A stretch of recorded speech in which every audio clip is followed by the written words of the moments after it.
పనితీరు? ప్రభుత్వం పనితీరు ఇప్పుడు వాగ్దానాలు చేసినంతగా ఆచరణలోకి అయితే రావట్లేదండి. ఏదో వాళ్ళ పాటికి వాళ్ళు చెప్పుకుంటూ వెళ్ళిపోతున్నారు. కానీ అధికారంలో ఏంటంటే కోతి కొబ్బరిగా దొరికినట్టుగా వాళ్ళకి అధికారం వచ్చింది. ఆ అధికారాన్ని బట్టి ముగ్గురు వాగ్దానాలు చేసుకుంటూ పోతూ ఉన్నారు. వాగ్దానాలు మరి 6 ఏదో అన్నారు కదా, సూపర్ 6 అన్నారు. కానీ 4 కూడా ఏం కనపట్ల మనకి. సింగిల్ రన్లే తీయటానికే కష్టపడుతున్నారు. ఇంకా 4, 6 కొట్టాలంటే చాలా కష్టం. ఎందుకంటే ఆర్థికమైన ఇబ్బందుల్లో ఉంది ప్రభుత్వం. జగన్ కూడా ఎక్కువగా ప్రయాసపడి అప్పులు తెచ్చి ప్రజలకు చేయూత కానీ ప్రజలకు అందరికీ ఇవ్వటం వల్ల కొంత ఆర్థికంగా కూడా ప్రభుత్వం ఇబ్బందులు పడటం. వీళ్ళు ఎవరైనా అప్పు చేయక తప్పదు. ఎందుకంటే రాష్ట్రంలో ఉన్న రెవెన్యూ తక్కువ. మన రాష్ట్రం విడిపోయిన తర్వాత వ్యక్తిగతంగా దెబ్బతింటూ ఉన్నాం.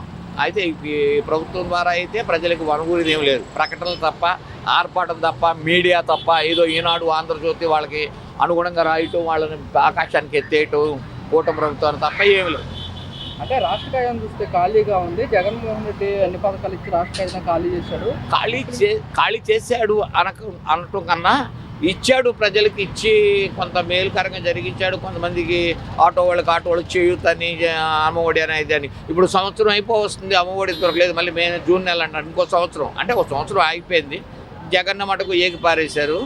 ఇప్పుడేమో వీళ్ళేమో చేయట్లేదు. పైగా ఇంకా క్రిస్టియానిటీకి చూస్తే ఒక దైవజనుడిని చంపేస్తే దాన్ని ప్రతి ఒక్కడికి, చిన్నపిల్లడు మొదలుకొని ముసలోడు వరకు అది మడ్రని తెలుస్తుంది. కానీ ఆఖరికి పోలీసులు ఏదో మొత్తాన్ని 20 రోజులు ఏదో సాధించామన్నట్లుగా అది ఆఖరికి యాక్సిడెంట్గా తేల్చేసి నీరుగా వచ్చేసారు. ఒక క్రైస్తవులకి సేఫ్టీ లేదు. జగన్ ఉన్నప్పుడు అందరినీ ప్రేమించాడు. చర్చికి వెళ్ళాడు, హిందూ టెంపుల్కి వెళ్ళాడు. ఆయన అందరికీ పార్టీకి అతీతంగా ఇచ్చాడు. వీళ్ళు అక్కడ అలా కాదు. వాళ్ళకి మనం ఏమి ఇవ్వద్దు, మనకి ఇది చేయొద్దు, మనకే అన్నట్లుగా సాగిపోతూ ఉంది ఈ ప్రభుత్వం.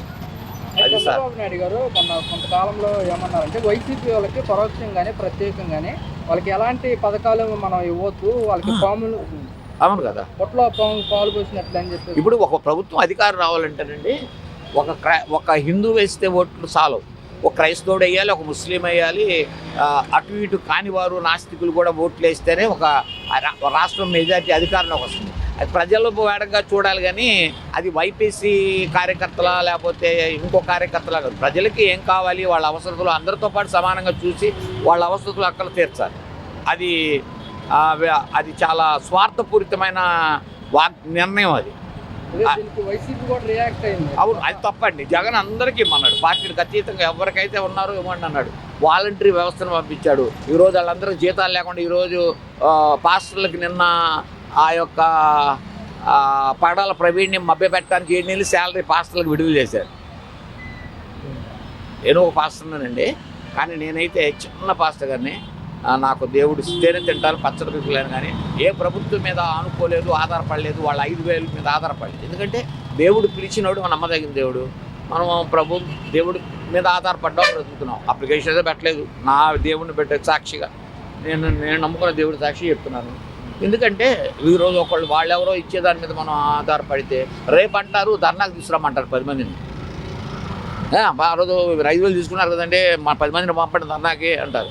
ఇవన్నీ మనం ఎక్కడ బాధపడతాం? ఒక సంఘానికి వచ్చే వాళ్ళకి మనం ఓటేయమని చెప్పలేం. ఎందుకంటే నా భార్య నా మాట వినకపోవచ్చు. బూత్లోకి వెళ్ళిన తర్వాత ఎవరు కేసేవే అంటే నేను మన వాళ్ళకి నువ్వు చేసినది చెప్పిందే అంటది.